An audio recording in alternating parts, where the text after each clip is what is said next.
Bueno, pues empezamos, ¿no? Vamos allí. Pues empezamos. Buenos días a todos. Ante todo, para empezar, inauguramos hoy un nuevo formato que queremos que sea además todo lo relajado posible, que os sintáis cómodos. Estamos aquí para charlar, para dialogar. En esta actividad que vamos a adivinar quién viene, pues lo que queremos es que sea una sorpresa para empezar, ¿no? Y que nos acompañen personas, no sé, interesantes simplemente, o que inquietas, como se quiera llamar, que se hacen preguntas acerca de la condición humana y el ser humano. No son charlas entre especialistas sobre prehistoria y evolución humana, porque la vocación de este museo va mucho más allá del estudio de los huesos y de los fósiles. Aquí nos preocupa la especie, nos preocupa la humanidad. Tenemos la perspectiva temporal que nos informa de lo que hemos sido y cómo hemos llegado hasta aquí, y ahí es donde investigamos y mostramos al público lo que se va conociendo de nuestra naturaleza como resultado del proceso evolutivo. Pero la especie que más nos interesa en este museo es la especie humana actual, o sea, los que estamos reunidos en esta sala. Esa es la especie que es el verdadero objeto de nuestro estudio, es el Homo sapiens. Lo que pasa es que el Homo sapiens tiene una larga historia y sin esa historia no se entiende bien. Y lo que nos proponemos con esta actividad es que en un día en el que pues, podéis acercaros, la población burgalesa, acercarse aquí, participe en un diálogo, como digo, entre personas que van a tratar de por lo menos preguntarse y empezar a reflexionar sobre las grandes cuestiones que interesan a la humanidad, que son muchas y que son muy amplias, hacerse preguntas sobre el futuro y debatir cuestiones y temas que son muy amplios, como es lógico, y donde caben científicos y caben artistas, filósofos, humanistas, cualquiera que se interese, y somos todos, yo creo, por la especie humana.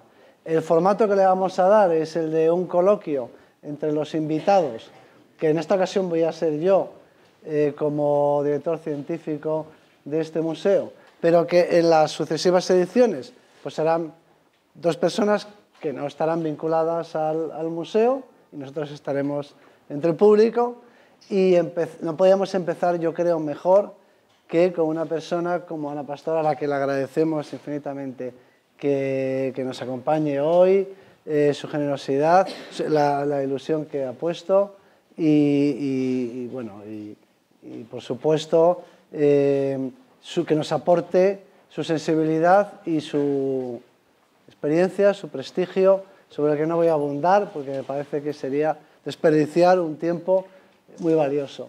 De manera que no os la presentaré, me imagino que la conocéis y la respetáis y la admiráis todos vosotros, como lo hago yo y como lo hacemos todos los miembros de este museo. Como digo, charlaremos, porque se trata de eso, de charlar informalmente. No tenemos nada preparado, no es cuestión de preparar nada, no es una conferencia, es simplemente un diálogo en el que empezamos nosotros y que luego continuamos entre todos. Así que lo que vamos a hacer es empezar nosotros el diálogo, que está abierto a toda la sala. Estaremos charlando, pues no sé, si nos repetimos acabaremos antes, pero creo que para 45 minutos de conversación imagino que nos dará, y a continuación nos damos la palabra y entre todos dialogamos. Y yo ya no digo nada más, no sé, os dejo que ella se presente e inicie este diálogo. Bueno, pues gracias por invitarme. Yo soy Ana Pastor, que Arzuaga no lo dice, pero que igual no todo el mundo me ubica. No la ministra, la otra, la mala. Y bueno, la verdad es que aquí se creen tanto lo de la pluralidad, todavía más de lo que lo creemos algunos periodistas, que han invitado a una periodista a una cosa como esta, que es surrealista. Efectivamente no vamos a hablar de huesos porque yo no tengo ni idea. Hoy es de esos días en el que reconfirmas todo lo que te falta por saber. Hemos estado en Atapuerca esta mañana y para mí era la primera vez. Es indecente que con 36 años no haya estado nunca. Bueno, pues es la primera vez. Arzuaga, lo voy a contar, anoche cenamos con él, no quería que hubiera cámaras, lo digo por los compañeros de la tele. Decía que era un momento tan único muchas veces el hecho de que se retransmitan las cosas, no lo digo por estas cámaras en concreto, no piensen que es como los políticos, que no quieren, no. Decía que convertir algo en tan público y tan del acceso de todos hace que pierda la magia y deja de ser un momento irrepetible. Antonio, sobre todo, pudo convencerle, yo apelé a la memoria, para mí sí que es un momento tan irrepetible estar sentado con él que yo sí quería conservarlo, a pesar de lo que pueda llegar a decir y que eso quede para la posteridad, ¿no? Otra de las cosas que ocurrieron anoche en la cena, para poder contarlas, es que empezamos hablando de huesos, empezamos haciéndole muchas preguntas, que es a lo que yo he venido, yo sí me he preparado preguntas para Arzuaga, es de lo poco que sé hacer. Empezamos hablando de huesos y acabamos hablando de fútbol, bueno, del Madrid. Compartimos madridismo, él incluso llegó a practicar ese deporte siendo portero, su padre jugó en el Real Madrid y nosotros no conocíamos esa historia, por lo tanto nos parecía fascinante. Pero entre los huesos y Lucy y ser portero de un equipo y del Real Madrid después del Athletic de Bilbao, apareció la crisis, ¿no? Y entonces durante toda la cena hablamos de cómo es nuestra sociedad. Y Arzuaga es un tío muy positivo. Yo realmente estoy muy convencida de que yo también lo soy muy optimista, pero claro, te sientas a su lado y no. Y por ahí quiero empezar, ¿no? Parece mentira que alguien que conozca tantísimo el ser humano y su evolución y su involución, de algo también de lo que hablamos anoche, sea capaz de defender tanto que el ser humano merece la pena, ¿no? Y especialmente, y yo quiero centrar la conversación en nuestra sociedad, en la sociedad española, en sus defectos y sus virtudes, que seas tan positivo. Es increíble. Anoche todo el rato me decías, pues sí, cada vez que te preguntaba algo, pues sí, sigo creyendo que esta sociedad merece la pena y que este país es mucho mejor de lo que muchas veces se retrata de él, ¿no? ¿Y eso cómo es posible con toda la información que manejas? Pues también este optimismo antropológico es relativamente reciente en mí, porque solía ser más pesimista, hasta hace poco tiempo. Con motivo, y además surgió mi optimismo, ¿no? Empezó a crecer con motivo de un libro que escribí con Milagros Algaba, que estáis sentada, que es una especie de biografía de la biosfera, que se llama Elemental, queridos humanos. Es un libro que ilustraba Forges, y no quiero hacer publicidad del libro, sino contar la historia. El libro trataba del planeta y terminaba en un tono catastrofista, claro, a la vista de lo que le habíamos hecho a la biosfera y de la situación en la que nos encontramos y los problemas los que nos enfrentamos en relación con la energía. Entonces pasábamos revista a todos los problemas. Al estado del planeta. Al estado del planeta, exactamente, ¿no?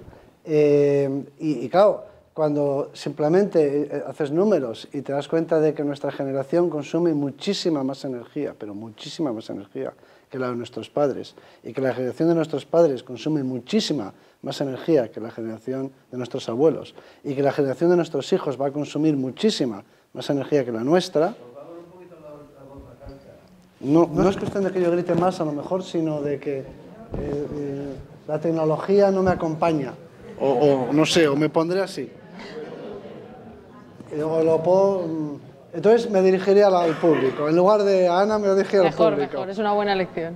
Bueno, entonces lo que decía es que cuando uno echa cuentas y se da cuenta de que estamos en una progresión acelerada de consumo de energía, simplemente. Eso es una cifra objetiva. ¿Cuánta energía consume la sociedad española en este año? Ahora tenemos el pico de consumo de electricidad más alto, ni siquiera es en invierno, sino que es en verano, con aire acondicionado. Curiosamente, jamás habríamos imaginado que hubiera más consumo de electricidad en verano que en invierno. Entonces, el consumo se ha acelerado y va muy rápido con respecto a las generaciones anteriores. Cabe pensar que la siguiente todavía va a necesitar más energía y más recursos. Y el planeta tiene unos límites. O sea que ya de entrada te sitúas con los fríos números, te indican que esto lleva una tendencia muy peligrosa. Entonces terminábamos en un tono súper catastrofista. Y entonces, curiosamente, leí un libro de Karl Popper. Karl Popper es un filósofo. Y filósofo de la ciencia, sobre todo. Y de la política, que es el concepto de sociedad abierta y demás. Quizá me estoy extendiendo mucho y las siguientes voy a ser más breve. Entonces Karl Popper es un señor que era vienés, que tuvo que huir de Alemania cuando el ascenso de los nazis, y se fue a vivir a Inglaterra de exiliado y demás. Entonces hace también un repaso de la humanidad y muy negativo y todo eso. Pero termina haciendo una reflexión que yo adopté, que adoptamos en el libro, para terminar el capítulo. Y su reflexión es que no tenemos derecho a ser pesimistas. Es decir, no tenemos derecho. Podríamos ser pesimistas, pero no tenemos derecho a serlo. Y dice él, porque los que vivimos en el primer mundo no tenemos derecho a decirles a nuestros hijos que han nacido en un lugar horrible y que no merece la pena. Y termina diciendo, cuando hay tanta gente que sufre y merece ser ayudada. Es decir, no tenemos derecho a lamentarnos tanto los ciudadanos del primer mundo cuando hay tanta gente en el planeta que realmente lo pasa mucho peor que nosotros, pero no solo en términos económicos, sino también en términos de derechos, en términos de justicia social. Nosotros los que hemos nacido en el primer mundo, a pesar de las dificultades y de la crisis, a lo mejor deberíamos sobreponernos a eso. No tenemos derecho a decirles a nuestros hijos que este es un lugar horrible y que lo que hay que hacer es desesperarse, cuando lo que tenemos que hacer es intentar cambiar las cosas y ayudar a los que lo necesitan y lo merecen. Entonces, me impuse la obligación de ser optimista, o sea, de ser positivo, de decir, bueno, no me puedo permitir, es inmoral que sea derrotista, tengo que ser positivo. Y el libro termina diciendo, bueno, tenemos que hacer algo, nos vamos a equivocar seguro, pero tenemos que imponernos la obligación de pensar que el mundo puede ser mejor. Desde luego que cualquiera que compare la situación de nuestro país con todo lo que está ocurriendo y viajando fuera es una de las grandezas de ser periodista, ¿no? Que te permite conocer otras realidades. Esta mañana en Atapuerca lo hablábamos, ¿no? Que el agua fría, el agua caliente, el aire acondicionado, los teléfonos móviles, basta con viajar a cualquier sitio fuera de Europa, África o Asia para comprobar la realidad tan distinta, ¿no? Yo siempre pongo el mismo ejemplo. Aquí la crisis supone el drama del paro, que es evidente que es un drama y supone perder tu trabajo y que tu familia de alguna manera quede arrasada, pero en un país como Níger, que yo conozco, supone perder a 2 de tus 8 hijos, ¿no? Que es la media de edad allí. Los niños de la edad del mío, yo tengo uno de 3 años, a la edad del mío no tienen todavía nombre, porque las madres no se lo pueden poner hasta no saber si van a sobrevivir. Y esto está ocurriendo fuera y está ocurriendo en el mismo mundo en el que vivimos. Y es verdad que la comparación hace que te ubiques un poco más en nuestra propia crisis, pero eso no significa que la gente aquí no esté sufriendo. Y anoche en la cena hablábamos también de cómo la sociedad española está soportando un momento tan duro, porque comparativamente hace 10 años lo está haciendo desde luego, sin salir y sin que estén ocurriendo, no digo sin salir a la calle a manifestarse, que también somos un país quejoso y eso está bien a veces, sin salir y que ocurran hechos graves, ¿no? Todo el mundo apela a la red social que hay siempre de la familia y la forma en la que está establecida nuestra sociedad desde hace años, pero es curioso, ¿no? Y entonces Arzuaga nos decía, no, es que eso puede cambiar de la noche a la mañana, ¿no? Hablábamos de Siria o de Irán, un país que, si no habéis visto Persépolis, el cómic o la película os la recomiendo, pasas de ver a mujeres que están fumando y yendo a la universidad vestidas como cualquiera de las que estamos aquí y que tuiteaban hace un rato una foto, Marina o Ángela, a ver a mujeres, como todo el mundo sabe, tapadas, ¿no? Y eso ocurre, decía Arzuaga, de la noche a la mañana. O Siria, un país que tú también has conocido de arriba abajo y que de un día para otro ocurre lo que ha ocurrido. No significa que eso pueda ocurrir en España, pero es verdad que muchas veces ese tipo de revoluciones en negativo han cambiado un país para mal. Sí, se pasa del orden aparente al caos muy rápidamente y luego nuevamente se reorganiza y se vuelve a crear un cierto orden que en el mejor de los casos es preferible a lo que había antes del desorden, pero atravesando la fase de desorden. Hay una ley en las ciencias históricas que dice que nunca pasa nada, pero cuando pasa, pasa muy rápidamente. Entonces, la falsa sensación de que nunca pasa nada, de cuando en cuando, resulta ser falsa. Y pasan cosas que se podrían, que luego retrospectivamente uno se da cuenta de que se podrían haber evitado y se deberían haber evitado. Entonces, puede parecer un poco pretencioso, pero un escritor de ciencia, un físico y escritor de ciencia ficción, que siempre me ha gustado mucho, que se llamaba Arthur Clarke, el de 2001, ¿no? Hablando de la ciencia ficción, decía que un autor de ciencia ficción debería funcionar como un sistema de alerta temprano, utilizando el lenguaje militar. Arthur Clarke en la Segunda Guerra Mundial estuvo trabajando con los radares, fue uno de los que diseñaron el radar para detectar aviones, ¿no?, en Inglaterra. Y él decía, y utilizando el lenguaje militar, tenemos que funcionar como sistemas de alerta tempranos que den noticia de las cosas que pueden ocurrir para evitar que sucedan. ¿Y quién tiene que hacer eso? Porque muchas veces se nos pide a los periodistas, que nosotros no podemos más que relatar lo que ocurre, que ya es bastante si lo hacemos. Pero ¿eso quién tiene que detectarlo? ¿Un político, un periodista, un ciudadano de los que...? Sí, claro, se supone que es la sociedad, ¿no? Pero dentro de la sociedad hay muchas personas que tienen sensibilidades, que tienen capacidades especiales. No digo que tengamos que ser los científicos.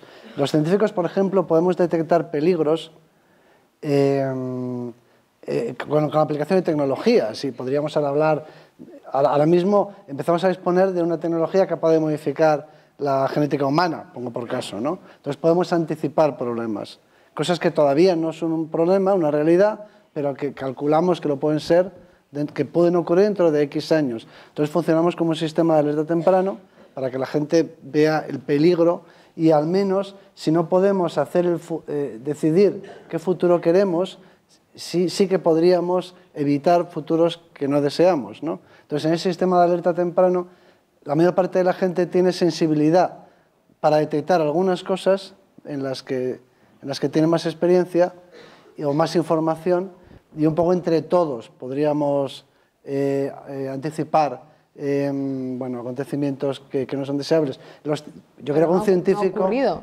Lo digo pensando en el tema de la crisis, ¿no? No ha ocurrido. No, es verdad que no estaba en manos de los científicos, ojalá, pero es verdad que no ha ocurrido, ¿no? Mucha gente se pregunta ahora cómo es posible que nadie viera venir el tsunami, ni unos, ni otros, ni los de en medio, y no ha ocurrido. No sé en manos de quién estaba, pero desde luego nos lo hemos comido todos. Tsunamis, ¿no? Ni el físico, ahí la ciencia es incapaz de detectar tsunamis geológicos. Sí, porque el otro, el no metafórico también. Es como si el otro tampoco lo pudiéramos adelantar, ¿no? Pues sí, no sé, habrá que empezar a desarrollar más sistemas de alerta temprano o solicitar o pedir, quizá a lo mejor tenemos que encomendar una nueva tarea a los, no sé, a los universitarios o a los investigadores en las humanidades o en la economía, ¿no? A lo mejor tenemos que pedirles que hagan este trabajo. Hasta ahora es como si hubiéramos vivido al día. Nadie se preocupaba de mañana. Sí, de intentar explorar el futuro, ¿no? Y quizá aprendamos de esta crisis que deberíamos dedicar una parte de nuestro tiempo a ver posibles futuros o futuribles, ¿no? Y alertar a la sociedad acerca de los peligros. A lo mejor hemos mirado demasiado al pasado y al presente y tenemos que empezar a desarrollar sistemas para anticipar el futuro. Quizá eso es lo que ha fallado, ¿no? Ahora, no sé, en relación con la crisis económica, a lo mejor la reflexión sería, bueno, pongamos a nuestros economistas, pongamos a sociólogos o lo que sea, ¿no?, a investigar a peligros o a detectar peligros. Un poco como se hace con los meteoritos, ¿no?, que hay un sistema de seguimiento de los meteoritos para ver si alguno cuya órbita puede cruzarse con la de la Tierra en los próximos 50 años, ¿no? Y tal vez una de las funciones de la ciencia sería esa, intentar adivinar peligros en el futuro, ¿no? Lo que pasa es que a lo mejor no es muy productiva o porque no dejan de ser... Algo abstracto, ¿no? Sí. No, en el fondo no es como, ojalá fuera como un meteorito, ¿no?, que lo detectas y lo coges. Has dicho que no tenemos, recuperando esa frase de no tenemos derecho, o no tiene derecho Arzuaga, a ser pesimista, y quiero preguntarte por algo que a mí me obsesiona, ¿no? Yo creo que la mejor ideología del mundo es la empatía.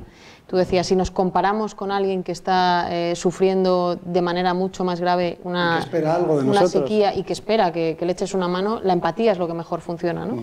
Anoche visitando el museo, que también fue un lujazo, cuando ya estaba vacío y nos ibais explicando algunas cosas, había dos historias que a mí me llamaron la atención especialmente. Una era, si no recuerdo mal en el vídeo, una niña que pensasteis que pudo tener una discapacidad, que fue cuidada por su grupo.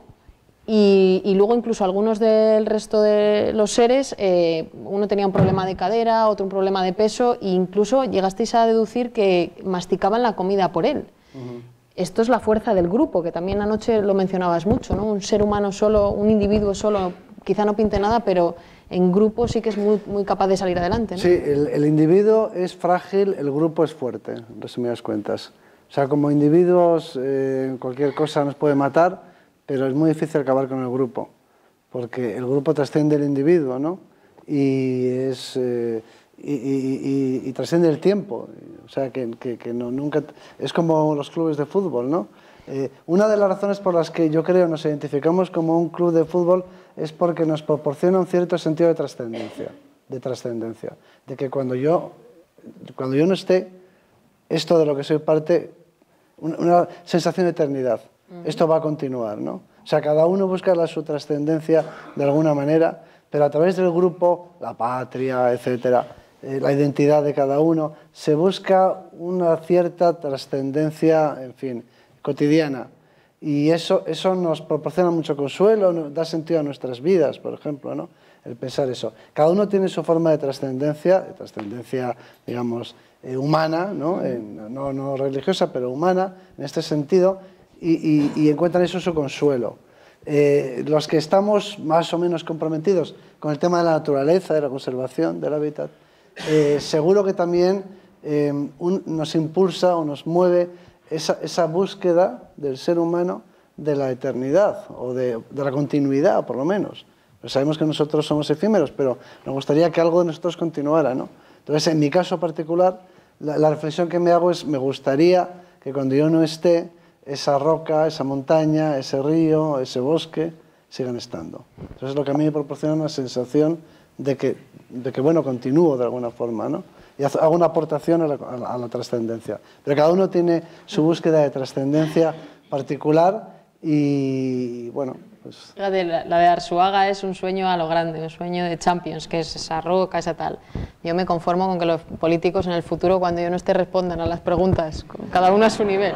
De ahí la importancia de que existan investigadores y científicos y nosotros solo somos periodistas. Estaba pensando, ¿cuál sería tu sueño? Pues ese, que en este país se respondiera a los ciudadanos, porque en el fondo nosotros estamos en medio entre unos y otros, ¿no? Estábamos hablando del grupo y tú siempre dices que hay emociones de todo tipo, ¿no? Hablábamos, no sé si calificarlo de emoción, lo de la empatía o una forma de relacionarse con los demás, pero quiero preguntar también por la corrupción.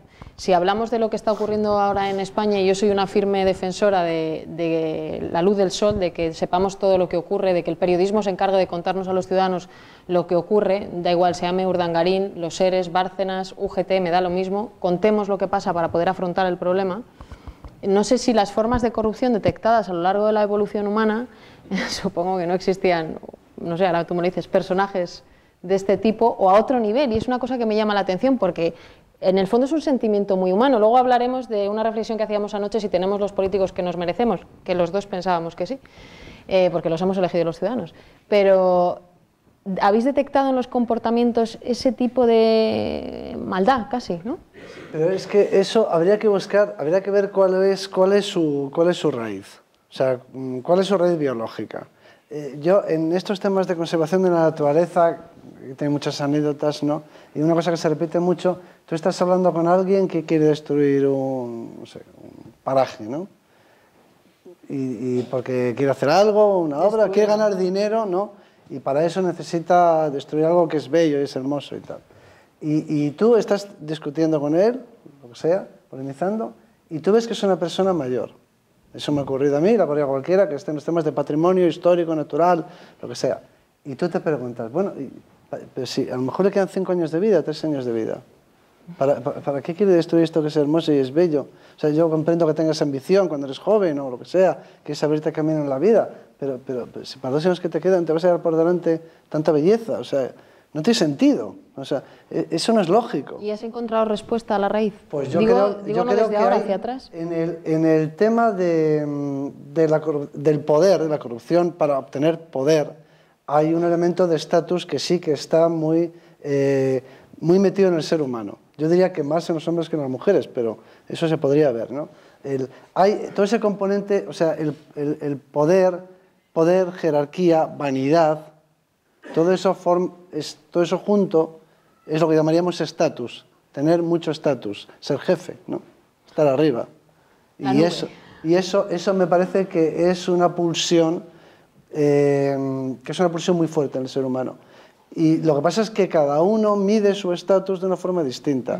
Hay gente que mide su estatus por el dinero que tiene, pero le da mucho estatus. Tiene mucho dinero y ostentación, ¿no?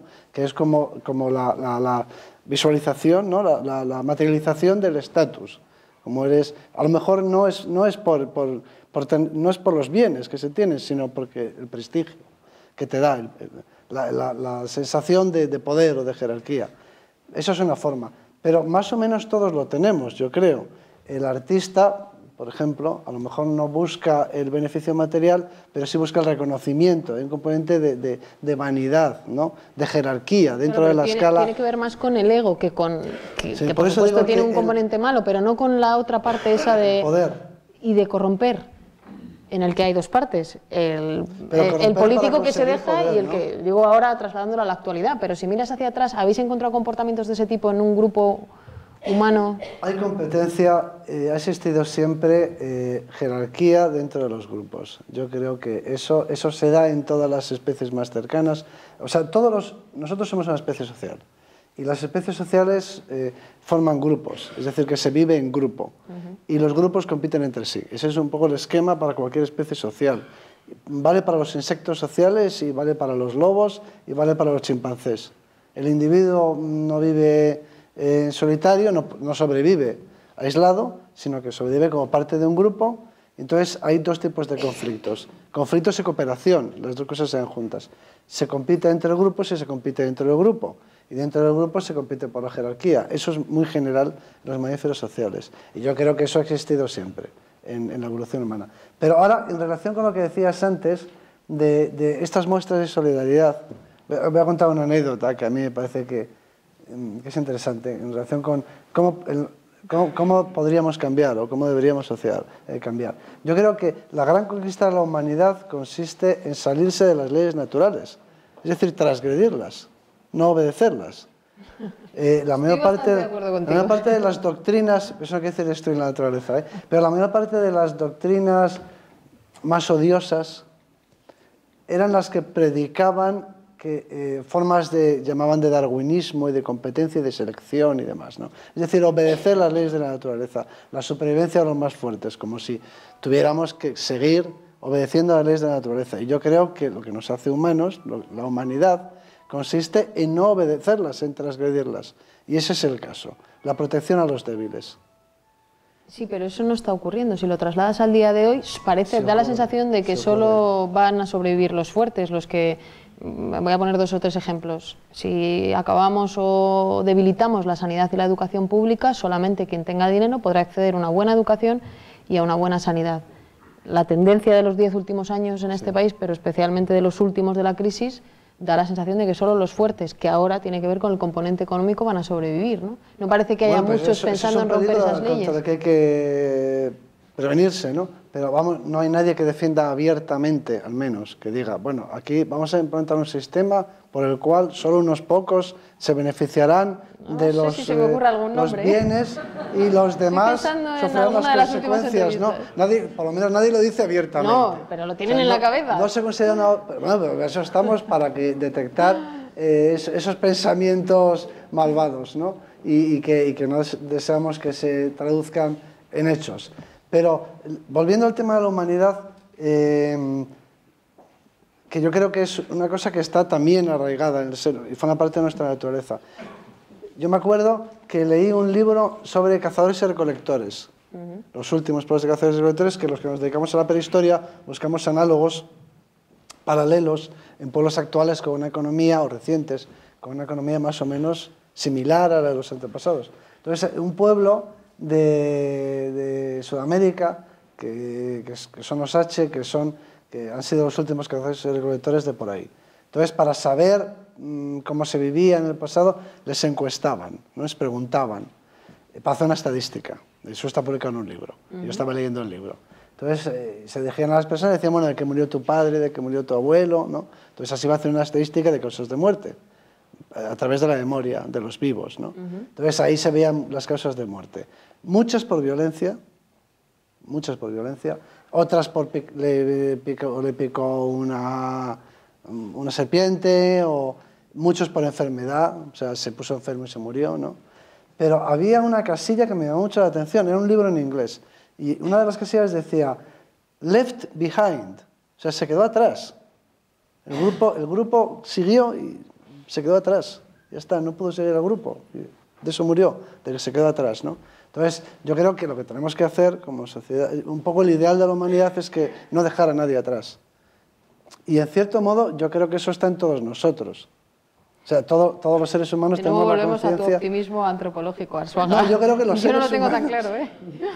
Yo creo que los seres humanos sí tenemos al menos esa pulsión de que nadie se debería... Es ideal, de crear una sociedad ideal en la que nadie se quede atrás, ¿no? Que nadie sea abandonado. Yo creo que como ideal... O sea, en materia política, si quieres, yo siempre lo digo, resumir los ideales de la humanidad, ¿no?, más nobles, ya lo hicieron los franceses en 3 palabras.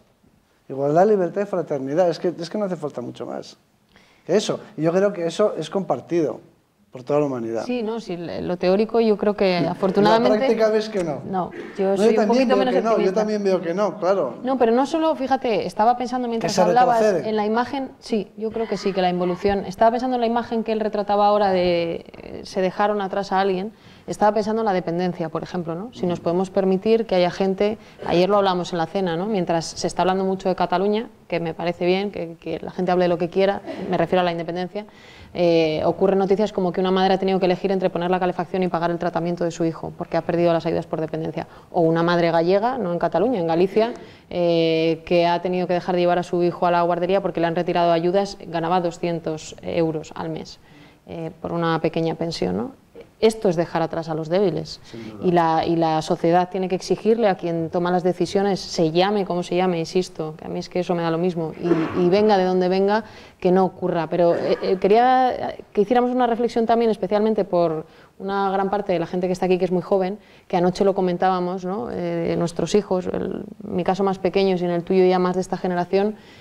Si nos podemos permitir también, en un país como en el nuestro, en el que tiene que salir de la crisis y hay que empujar como una manada, que nuestros jóvenes se vayan, que aquí no tengan una oportunidad, que les dejemos atrás como grupo y que se estén teniendo que ir fuera, que hayamos invertido en ellos porque realmente son gente muy, muy preparada y que se tienen que ir porque en Alemania les tratan mejor. Eso es una catástrofe. Eso es una involución de la... Sí, eso es una catástrofe, claro, nos empobrece. O sea, si se va el talento... Si la gente, en general, muchas veces hay casos que la gente huye de una situación, en fin, insoportable o por supervivencia, pero muchas veces la gente que se va es la que tiene más iniciativa, ¿no?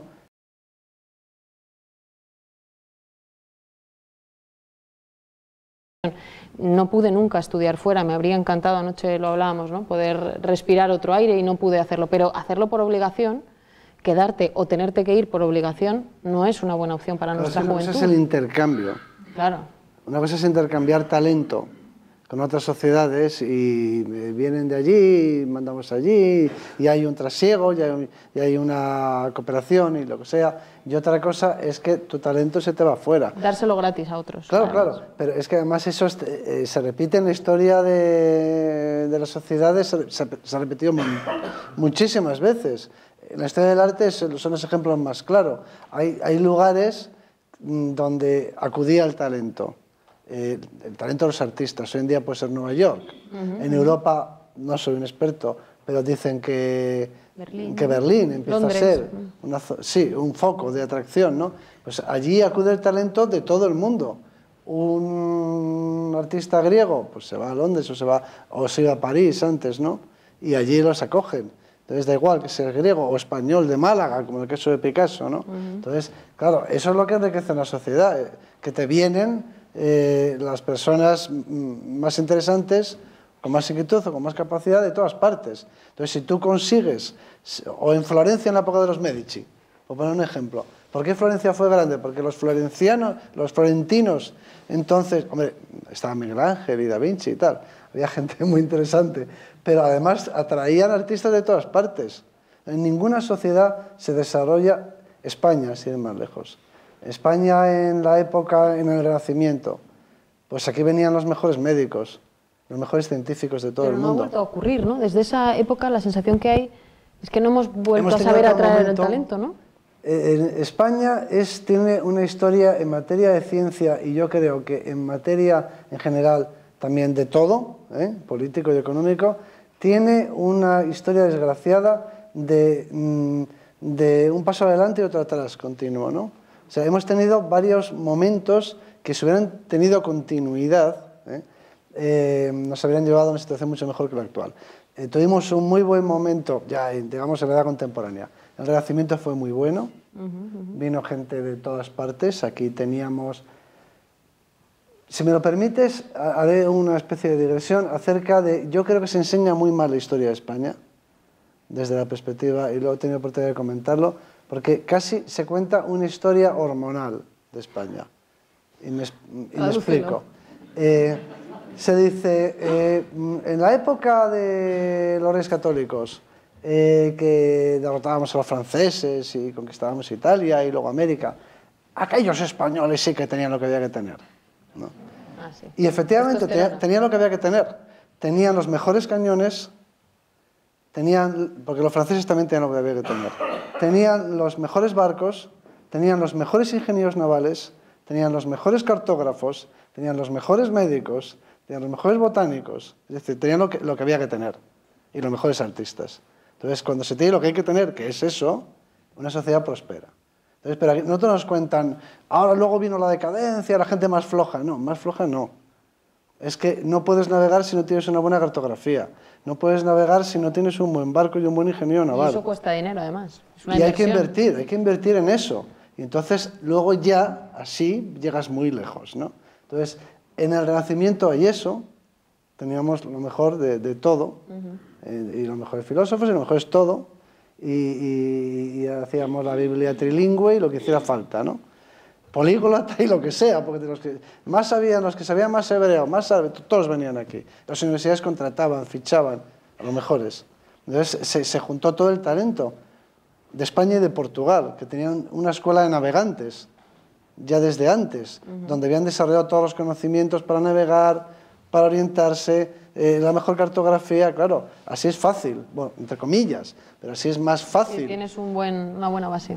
Y eso se pierde luego y se recupera un poco en la Ilustración, a finales en la segunda mitad del siglo XVIII. Se gana mucho. Y luego viene Fernando VII, básicamente. Luego viene la guerra de independencia. Hasta hoy, ¿no? Hay un salto de tiempo. No. Y luego se vuelve otra vez, y luego vuelve a empezar a partir del 98 y hasta la Guerra Civil. Y, bueno, la época Ramón y Cajal, ¿no? Por poner un ejemplo, ¿no? Vuelve a ser otra vez una época en la que España parece que va a recuperar otra vez el ritmo, ¿no?, de las naciones más avanzadas, y un poco se empieza a hacer investigación y, bueno, no sé, y cultura, ¿no?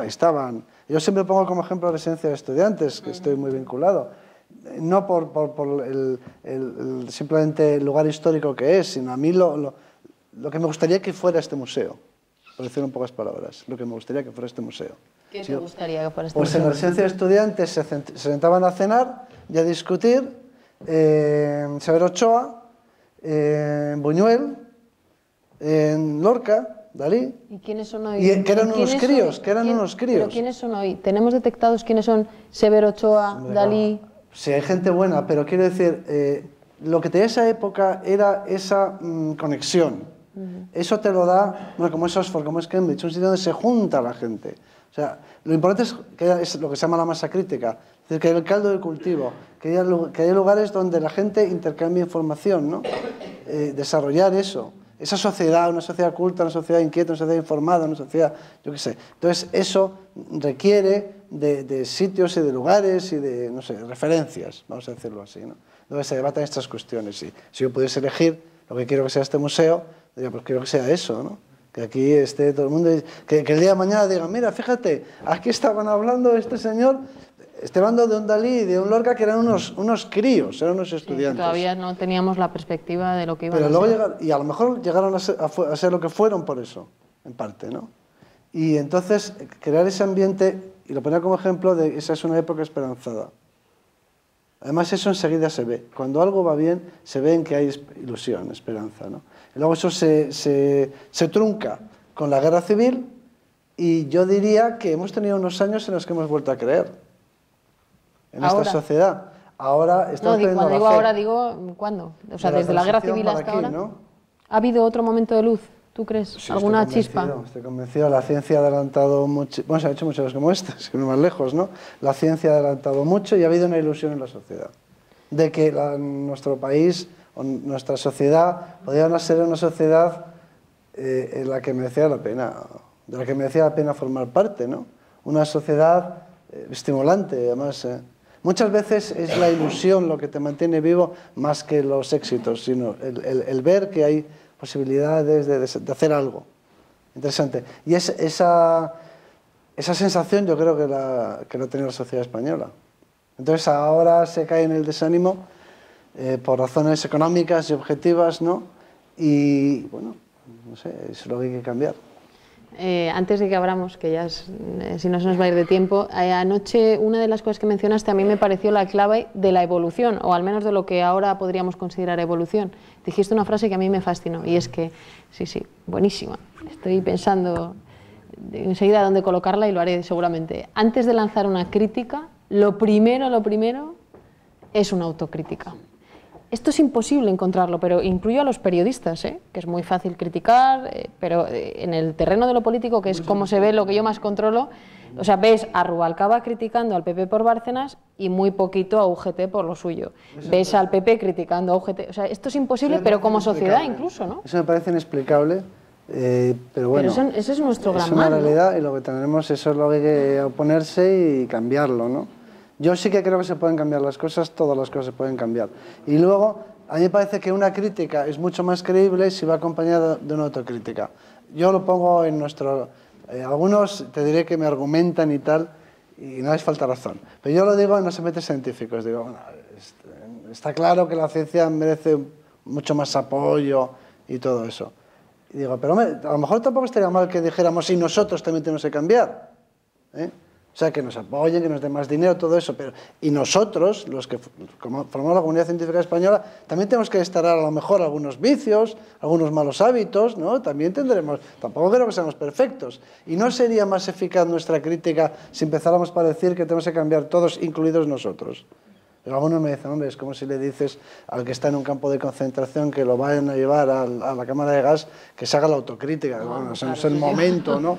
A lo mejor no es el momento. Un poquito antes a lo mejor, pero en ese momento digo, cosas fíjate, más gordas. Llevado a un extremo Arzuaga, pero es esa frase que todos hemos oído y que tanto nos apasiona, la de hemos vivido por encima de nuestras posibilidades, que yo he llevado al terreno del periodismo, claro.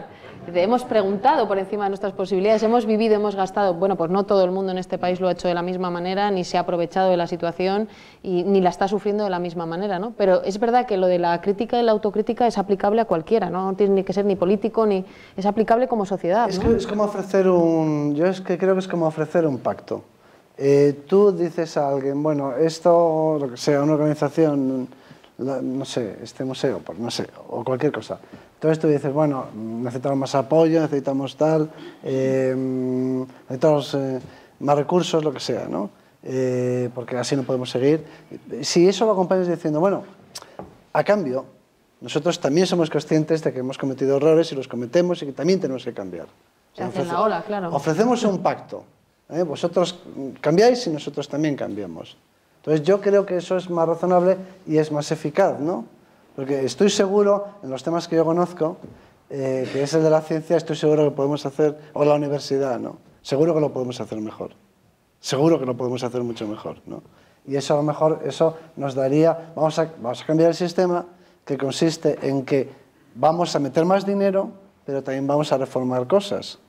Entonces, a mí me parece que eso es mejor que estar siempre pidiendo, como los niños, ¿no? Y venga a pedir y cada vez más, Dice, pero bueno, ¿y tú también te has mirado? No sé, en fin, esto es una cosa entre todos. Entonces me parece que es interesante. Bueno, pues nada, abrimos si queréis. Solamente decir que, aunque parezca que él es el optimista y yo la pesimista, yo creo que fíjate si el ser humano ha evolucionado, que hemos tenido un Mandela en nuestro siglo, ¿no? Y hoy precisamente lo entierran. Y me quedo con esa frase que anoche Antonio comentábamos, la de todos somos hermanos por de dónde venimos y todos somos africanos, que a mí especialmente me hace sentir orgullosa por lo que conozco de ese continente, ¿no?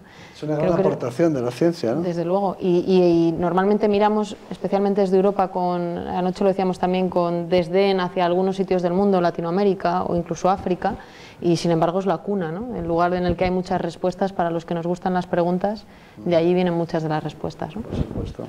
Bueno, pues vamos a ello, ahora ya.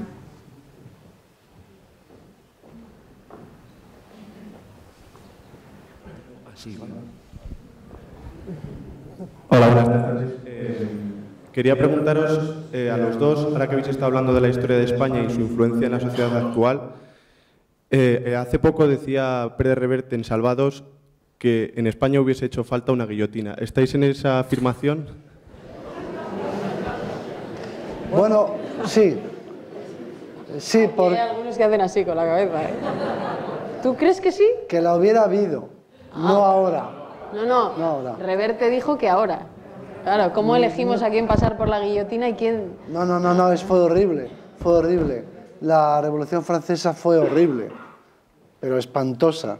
Un mal trago que luego no querían ni recordar. Fue el régimen del terror. La Revolución Francesa fue algo trágico para la sociedad.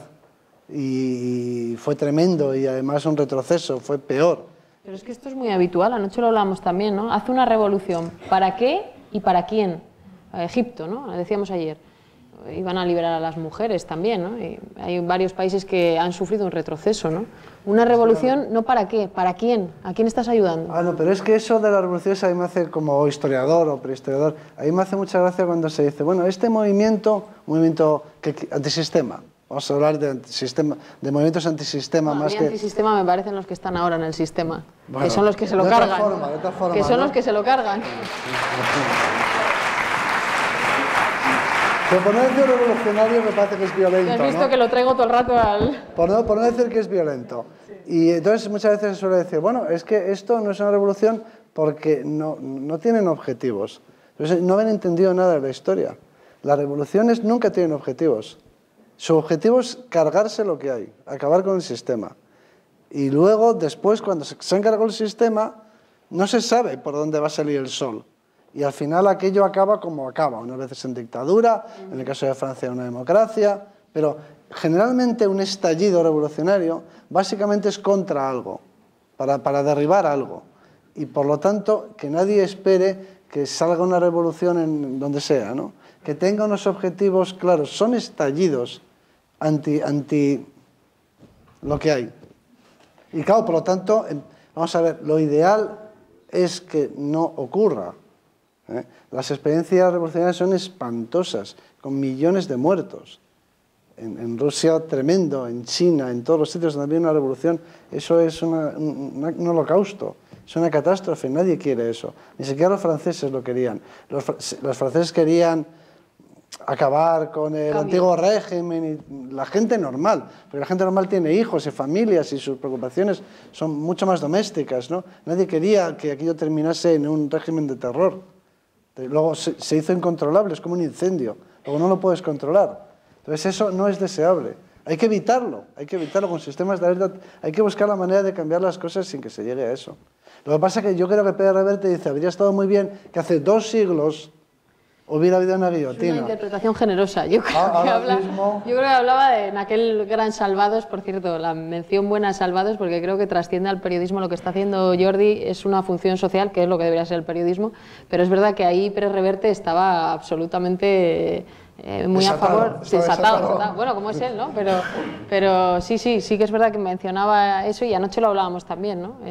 Si en España más que la revolución es la regeneración, que yo creo que es un eufemismo, Y hablábamos también de una de las claves, yo no se me ocurren soluciones, porque si no seguramente no sería periodista, sería Arzuaga. Pero la transparencia, joder, si no es tan complicado, ¿no? Es decir, seguramente si hubiera habido transparencia como la hay en otros países, no hubieran ocurrido muchas de las cosas que han ocurrido y los ciudadanos tendríamos capacidad de exigir algo, ¿no? Hay palabras, accountability no existe en español y es asumir una responsabilidad. Joder, no tenemos esa palabra. Lo importante que es el lenguaje incluso para que veamos qué sucede. De ahí a la guillotina yo me quedo ahí, en la transparencia. Entre otras cosas porque si hubiera guillotina a lo mejor los primeros que caíamos éramos nosotros dos. Bueno, tú no sé, yo ya he estado cerca de una guillotina metafórica, pero... Mi pregunta para Arzuaga. Decían al principio que eres antropológicamente positivo. ¿Tú crees que en los últimos 20 o 30.000 años, que últimamente es un minuto, ¿no? La esencia humana ha crecido, ha cambiado, ha evolucionado tanto como la sociedad tecnológica? Desde ese punto de vista, para mí somos poco aprendices de la historia, cometemos una y otra vez los mismos errores y evolutivamente hablando pues no evolucionamos. ¿Qué crees? Yo no lo creo, sinceramente. Lo de socialmente, biológicamente somos iguales, eso sí, eso es seguro. Y digamos nuestras pulsiones, nuestros instintos, lo que hay de biología en nuestro comportamiento, eso no ha cambiado. Pero para lo bueno y para lo malo. Es decir, las madres siguen queriendo a sus hijos, como ocurría antes. O sea que no todo es negativo. También hemos heredado a nuestros antepasados el amor a los hijos y el amor a los amigos. Una de las características del ser humano en la que se me suele olvidar, siempre digo, esto la próxima vez que me preguntan lo tengo que decir. En nuestra especie existe una cosa que son amigos. Habría que preguntarse, ¿los animales tienen amigos? No sé, nosotros sí tenemos amigos, personas con las que te vinculas. No sé. Eso yo creo que es de raíz biológica y existía entonces y existe ahora. Y luego han cambiado cosas que son más aparentes. Pero, sinceramente, ya sé que no es el momento de decirlo, con la que está cayendo. Pero incluso ahora, que somos tan negativos, la sociedad occidental, el mundo occidental, es muchísimo menos clasista de lo que era hace una generación, 2 generaciones, 3 generaciones. La igualdad a la universidad en España y en Europa en general acudían los privilegiados. A la universidad hoy en día puede acudir menos gente a la que nos gustaría, pero mucha más gente. Literalmente es cierto que de un hijo o una hija de una familia muy humilde y muy modesta puede llegar a ser el juez que te juzgue o el cirujano que te opere. Entonces, en materia de igualdad, en materia social, el avance a lo largo del siglo XX es que no es en el primer mundo. Es que no se puede discutir, me parece que es evidente, es una obviedad. No, incluso si lo aplicas a España, ¿no? Hemos avanzado en materia de derechos sociales. Tú decías anoche que el gran logro era la incorporación de la mujer a la vida pública. Eso y es lo más obvio que hay, ¿no? Sí, yo comparo... Tener una cuenta corriente no era posible. No, necesitas la firma de tu marido, ¿no? Ahora no necesitas... Yo no estoy es casada, inconcebible. Es inconcebible. Ya, lo que pasa es que la comparación, sobre todo para ciertas generaciones, ya no es posible, porque yo misma he nacido en democracia y es verdad que tiendes a valorarlo menos, ¿no? Salvo cuando se produce un retroceso que, en fin, no sé si estamos en él o no, pero... Bueno, pero a mí se me pide como con una perspectiva.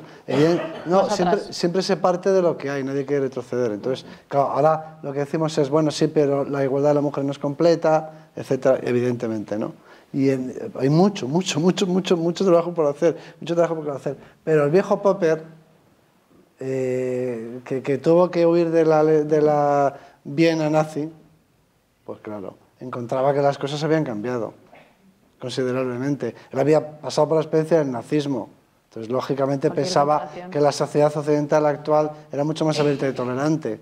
Pero bien, nosotros no tenemos que haber pasado por una experiencia así, ¿no? Para ser conscientes. Pero en términos de progreso social, se me hace difícil defender que la sociedad era más justa y más libre hace 2 siglos, hace un siglo, hace medio siglo que ahora, francamente.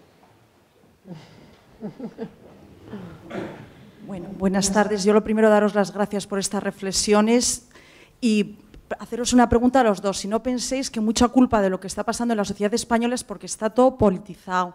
Periodismo, con todo mi respeto, justicia, universidad, simplemente eso. Sí, yo estoy de acuerdo contigo. Aquí, bueno, yo lo poco que conozco es el territorio del periodismo, ¿no? Tú empiezas una entrevista y yo lo único que tengo en la cabeza es que mi hijo dentro de 20 años, cuando alguien le cuente, o de 10, lo que yo hacía, se pueda sentir orgulloso, ¿no? Y lo que tiene mucha gente, y no solo los políticos en la cabeza, que evidentemente es ¿de quién eres?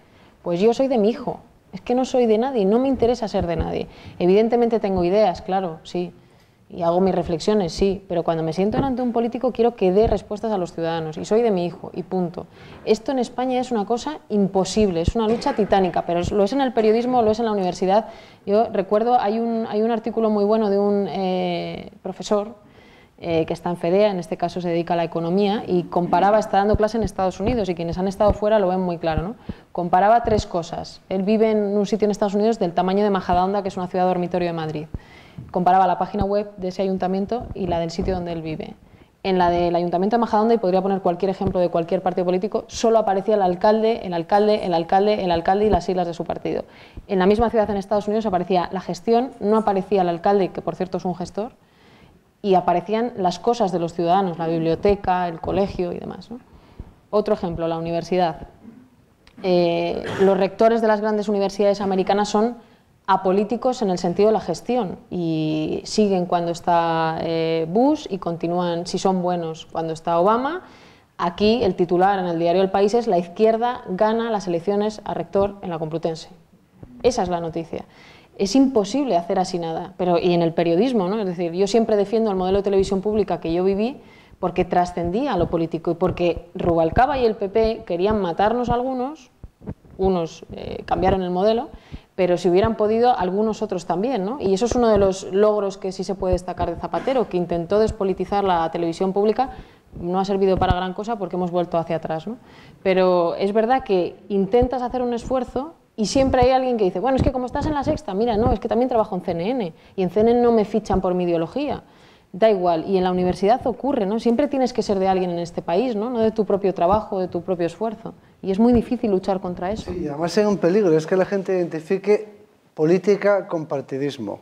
Sí, eso es todavía más grave, porque la gente acaba aborreciendo la política, y no, la política es muy necesaria. O sea, la política es la expresión normal de la ciudadanía. Y es la democracia. Claro, en el sentido original, ¿no? O sea, la política es todo. Política es desde el deporte, la conservación medioambiental o no, o el urbanismo, todo es política. Y está muy bien que sea así. Está muy bien que sea así por una razón, que como científico a mí me parece muy válida.